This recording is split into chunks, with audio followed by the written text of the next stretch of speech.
നിങ്ങളൊരു website address type ചെയ്ത് enter അമർത്തുമ്പോൾ യഥാർത്ഥത്തിൽ എന്താണ് സംഭവിക്കുന്നതെന്ന് എപ്പോഴെങ്കിലും ചിന്തിച്ചിട്ടുണ്ടോ?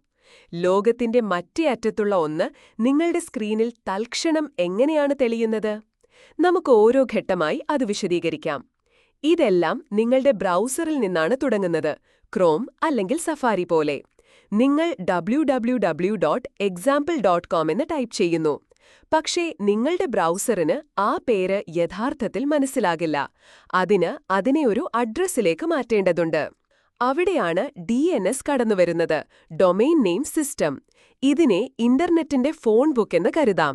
നിങ്ങൾ ടൈപ്പ് ചെയ്ത പേര് ഇതെടുക്കുകയും വെബ്സൈറ്റ് ഇരിക്കുന്ന സെർവറിലേക്ക് വിരൽ ചൂണ്ടുന്ന ശരിയായ IP അഡ്രസ് 192.0.2.1 പോലെയൊന്ന് കണ്ടെത്തുകയും ചെയ്യുന്നു. ഇപ്പോൾ നിങ്ങളുടെ ബ്രൗസറിന് അഡ്രസ് അറിയാവുന്നതുകൊണ്ട് അത് HTTP അല്ലെങ്കിൽ HTTPS എന്ന പ്രോട്ടോക്കോൾ ഉപയോഗിച്ച് സെർവറുമായി ബന്ധിപ്പിക്കുന്നു. ആ സെർവർ മറ്റൊരു രാജ്യത്തായിരിക്കാം, അല്ലെങ്കിൽ AWS, ഗൂഗിൾ ക്ലൗഡ് പോലുള്ള ഒരു ക്ലൗഡ് പ്ലാറ്റ്ഫോമിലായിരിക്കാം. ഇതൊരു ഫോൺ വിളിക്കുന്നത് പോലെയാണ്, ഹേയ്, ഈ സൈറ്റിന്റെ ഹോം പേജ് എനിക്ക് അയച്ചു തരാമോ എന്ന് ചോദിക്കുന്നത്.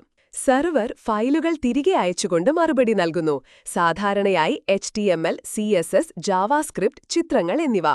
ഈ ഫയലുകൾ നിങ്ങളുടെ ബ്രൗസറിനോട് എന്ത് കാണിക്കണം, എങ്ങനെ സ്റ്റൈൽ ചെയ്യണമെന്ന് പറയുന്നു. HTML ഘടനയാണ്, CSS രൂപകൽപ്പനയാണ്, ജാവാസ്ക്രിപ്റ്റ് അതിനെ സംവേദനാത്മകമാക്കുന്നു.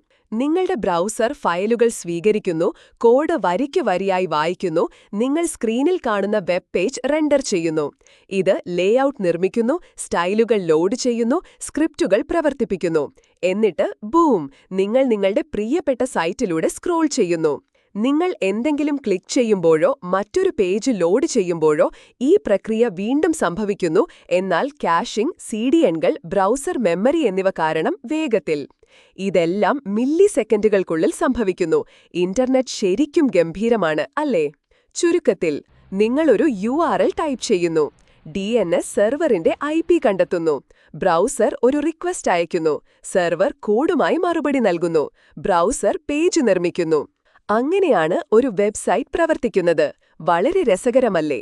നിങ്ങൾ പുതിയ എന്തെങ്കിലും പഠിച്ചെങ്കിൽ ലൈക്ക് ചെയ്യുക, കമന്റ് രേഖപ്പെടുത്തുക. കൂടുതൽ സാങ്കേതിക വിവരങ്ങൾ ലളിതമായി മനസ്സിലാക്കാൻ സബ്സ്ക്രൈബ് ചെയ്യുക.